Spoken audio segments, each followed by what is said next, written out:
कांग्रेस में देखा जाए तो कांग्रेस जो पार्टी है जिसको हम कह सकते हैं कि जब हमारा यानी अपना देश जो आज़ाद होने के लिए इसको बनाया गया था, मैंने आपको सिखाया था कि जो कांग्रेस है, कांग्रेस को बनाया किसने था, इसके फाउंडर कौन थे? तो फाउंडर मैंने आपको सिखाया था कि एक इटावा, वर्तमान जो उत्तर प्रदेश का इटावा क्षेत्र है, इटावा का जो है ब्रिटिश भारत का एक रिटायर्ड अधिकारी होता है, कलेक्टर, उसका नाम होता है A.O. ह्यूम। क्या नाम होता है? A.O. ह्यूम, जिसे हम एलन आर्कटिवियन ह्यूम कहते हैं। इसमें जाते हैं, इसने इसकी स्थापना की थी। और मैंने ये सिखाया है कि इस समय भारत का वायसराय कौन है? तो वायसराय आप जानते हैं, उनका नाम क्या था? डफरिन। क्या नाम था? डफरिन। आपने देखा था लॉर्ड डफरिन नाम का व्यक्ति था, इस बात को आप सीख चुके हैं। उसके बाद कांग्रेस की स्थापना जब हुई थी तो इसमें कितने लोग थे? तो कांग्रेस की स्थापना के समय हमने सिखाया था कि 72 लोग थे इसमें। कितने? 72। और इसकी स्थापना यानी जो फाउंडर ये हुई थी, तो फाउंडेड हुई कहाँ थी? तो मैंने आपको बताया था एक स्थान था गोकुल। क्या नाम था? गोकुल दास तेजपाल संस्कृत, गोकुलदास तेजपाल संस्कृत विद्यालय। ठीक है, गोकुलदास तेजपाल संस्कृत विद्यालय में इसकी स्थापना हुई थी। और ये गोकुलदास तेजपाल संस्कृत विद्यालय है कहाँ पर? ये वर्तमान में, ये उस समय कहाँ था? बम्बई। कहाँ था? मुंबई। और हमने ये भी सिखाया था कि जो कांग्रेस की स्थापना ये होने कहाँ थी? तो इसकी बैठक पहली हो रही थी पुणे में। कहाँ पर? पुणे में होती थी, अर्थात पुणे में।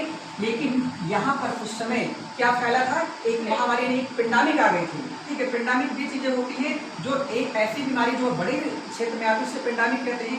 तो उसका नाम था प्लेग। क्या नाम था? प्लेग फैल गया था, जिसके कारण इसको स्थानांतरित करके मुंबई बनाया गया। और मुंबई में गोकुलदास तेजपाल संस्कृत विद्यालय में इसकी स्थापना होती है। और ये होती कब है? वह डेट कौन सी थी? तो डेट आपकी 28 दिसंबर। कब? 28 दिसंबर 1885। 28 दिसंबर 1885 इसकी स्थापना होती है। और इसको क्यों बनाया गया था? क्योंकि जो हमारे देश के, इसकी सिनेरियो बात आप समझिएगा, हमारे आप सबके देश में जो अंग्रेजों के खिलाफ रिवोल्ट होते थे, उस रिवोल्ट से अंग्रेजों को बहुत ही समस्या होती थी। इसके चलते उन्होंने एक ऐसी संस्था का गठन किया, इनका मेन उद्देश्य था भारत में विद्रोह ना हो। इसके लिए उन्होंने सोचा कि एक कोई न कोई ऐसी संस्था गठित की जाए जिसके तहत भारत के कोई भी व्यक्ति को कोई समस्या हो तो जाकर के वो वहाँ पर अपनी बात को रख सकता है। लेकिन कांग्रेस का जो अध्यक्ष होगा वो अंग्रेजों के अधिकार क्षेत्र में होगा। समझ पा रहे हैं? इस प्रकार से कांग्रेस के पहले अध्यक्ष कौन बनते हैं? तो नाम है, उनका नाम है बनर्जी। क्या नाम है? बनर्जी में कौन? उनका नाम है व्योमेश चंद्र बनर्जी। क्या नाम है? व्योमेश चंद्र बनर्जी। तो कांग्रेस के पहले अध्यक्ष कौन बनाए गए? आप समझ सकते हैं, व्योमेश चंद्र बनर्जी। और बनर्जी तो आप समझ सकते हैं ये कौन है? ये बंगाल के ब्राह्मण बिरादर से आते, यानी परिवार से आते, अर्थात ये हिंदू हैं। तो प्रथम हिंदू या कांग्रेस के प्रथम अध्यक्ष यानी चेयरमैन कौन बने? व्योमेश चंद्र बनर्जी। इतनी बात याद रखोगे।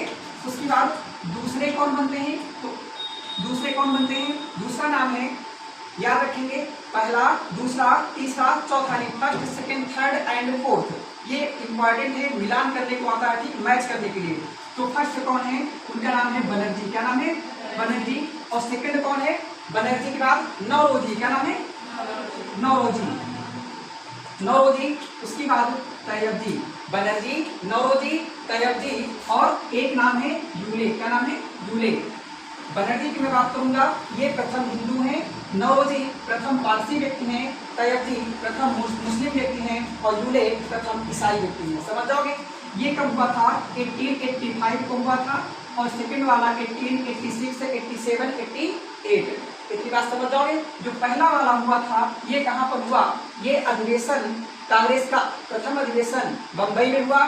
दूसरा अधिवेशन जस्ट अपोजिट कलकत्ता में हुआ। तीसरा अधिवेशन मद्रास में हुआ।